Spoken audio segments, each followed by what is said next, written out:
flea market every weekend. Booth number 35 in the Green Building. Go check them out.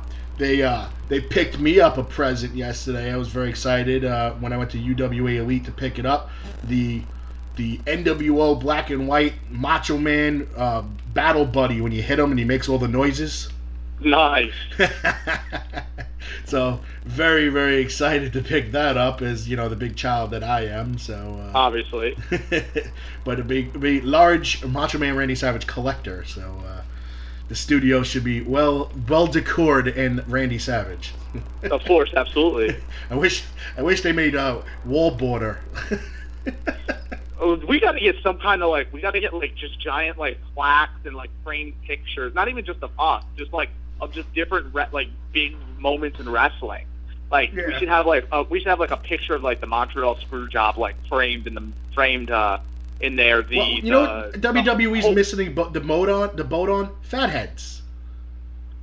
Yeah, we should really just frame a bunch of different things in the studio. We should get the life size, the Fathead stuff, the big, life size sports plays you put on the wall. How come WWE hasn't jumped on that boat?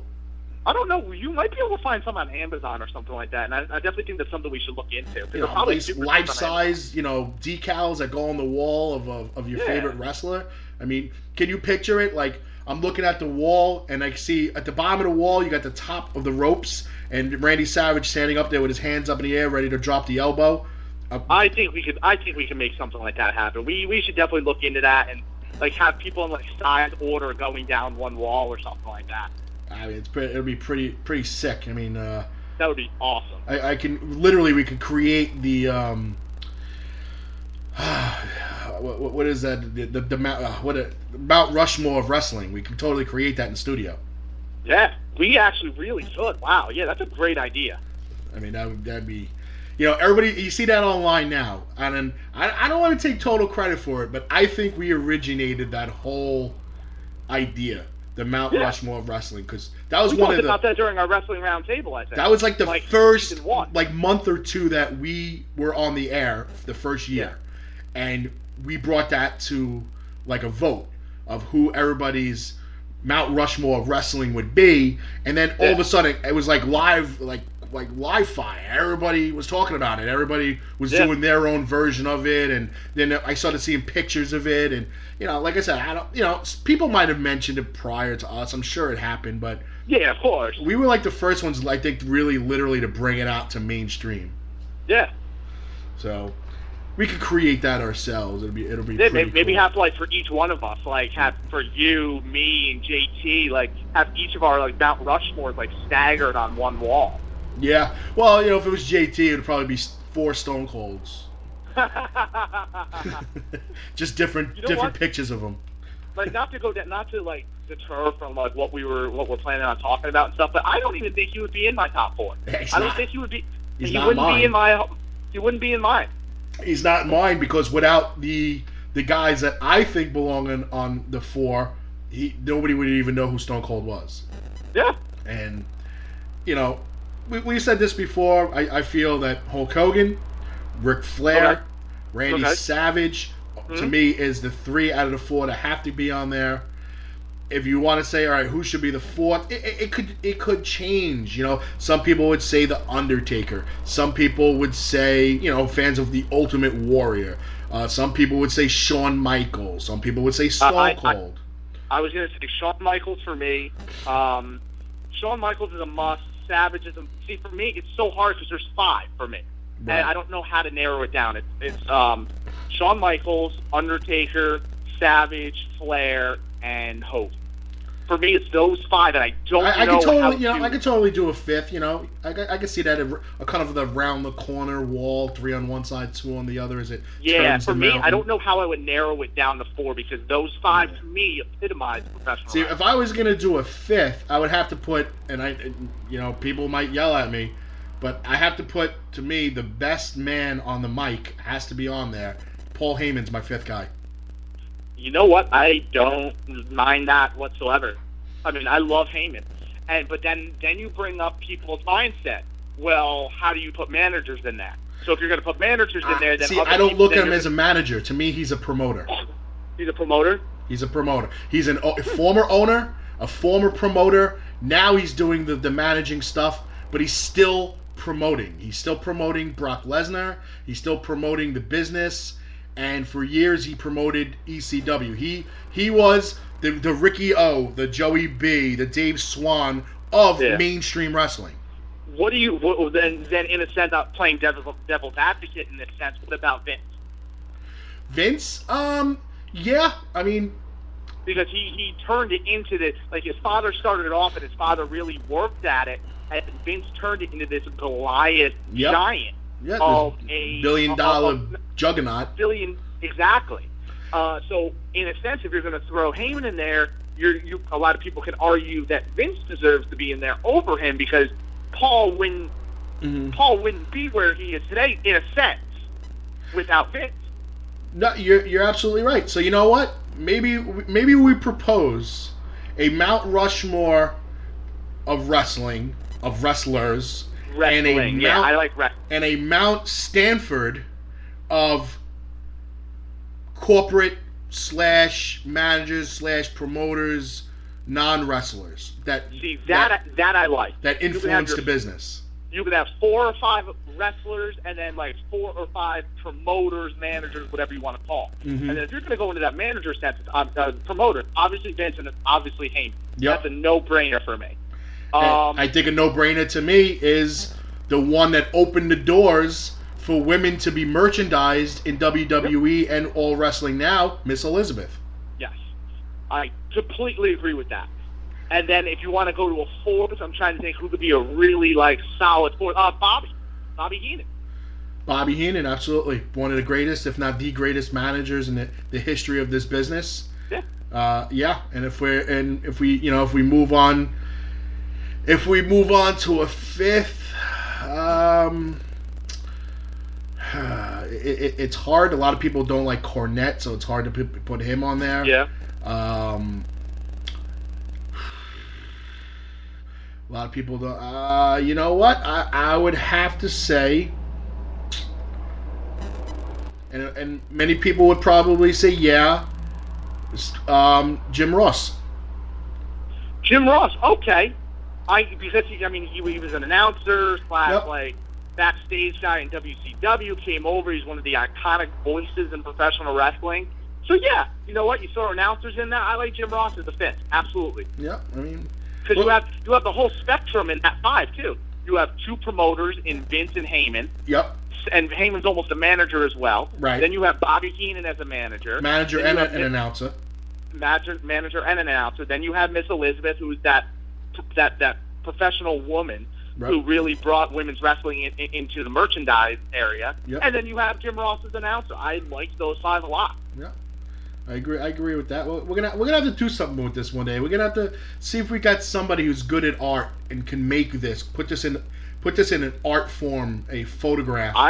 My girlfriend has a lot of tattoo artists that are professionals who are amazing artists in general, and I could probably talk to them about drawing something up. We'll see what happens. I mean, we can totally it would be great if we can get 5 on each one of people who are alive and hopefully get them signed. I mean, in the list that we just came up, for the manager / promoter, there's 4 alive, and unfortunately, on both sides. Yeah. Miss Elizabeth and Randy Savage no longer with us. So. Yep.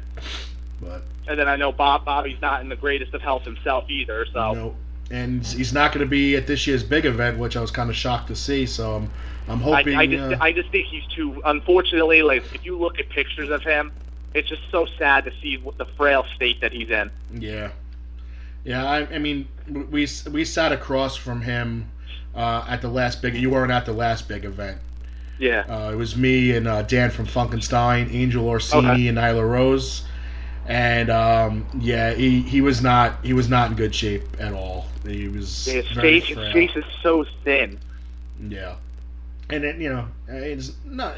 Look, I give him credit for coming out to these shows and meeting the fans. I'm sure he'd rather do that than sit at home and look at the 4 walls of his house. So It probably would have driven him into an early grave doing something like that. Like sitting in his house all day. Yeah, absolutely. I mean, I know people have done that. They rather leave their house and do what they love to do. Not feeling well, than not feel well and sit at home and be miserable. Yep. So, all right. Well, let's get into UWA Elite last night. They had a second straight sold out house in South River, New Jersey, to a point where it was almost standing room only. Not a big place, but definitely packed. I will say that. And kudos has to go out to Dave Swan and his team, and Dan of Funkenstein Wrestling Superstore, because he's, like we announced, part ownership of the company, and they have done some things to change it up there. And they're bringing a new fan base by bringing in some new wrestlers and changing it up, not the same routine. And it was pretty damn good yesterday. So I'm gonna go over the matches, give you the any stipulations if there was, and the match results. The pre-show saw TJ Blade with Dynamite Davis take on Nicholas K. The stipulation for this match was whoever won got to be number 50 entrant of the Brawl for All, and whoever lost had to go in as number 1. Ooh. So TJ Blade was victorious, meaning Nick K was number 1 in the Brawl for All, and Blade was number 50. So definitely an advantage for Blade and a disadvantage for K. So that played more into effect a little later on. We get into the main show, and we had the Trios Championship on the line. The champions, Kyle the Beast, and the rest of the Ultra Violent Movement. That's their team. They were the champs, and they took on Smiley, Circuit, and I'm going to butcher this name, El Murcielago Raujo. 3 luchadors.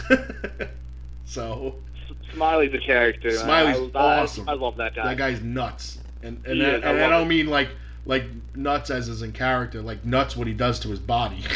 Oh yeah. So, but the 3 luchadors, Smiley, Circuit, and the name I butchered, new Trios champions, and it got a little interesting after the match as Kyle the Beast looked like he had enough of the UVM, and he left them all in the ring, said see you later, and walked back to the locker room by himself.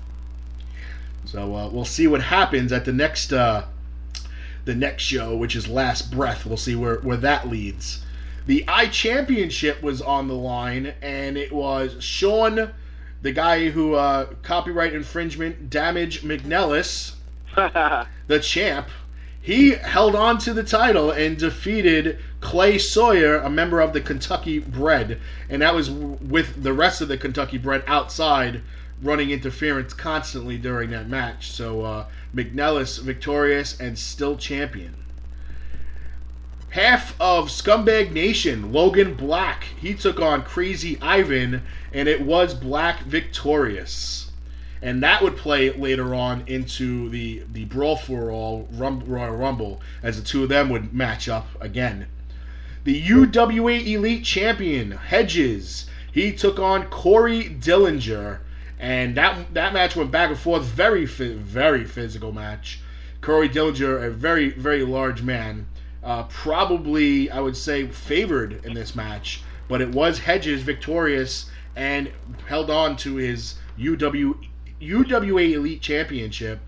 And I was never a Hedges fan ever. Yeah.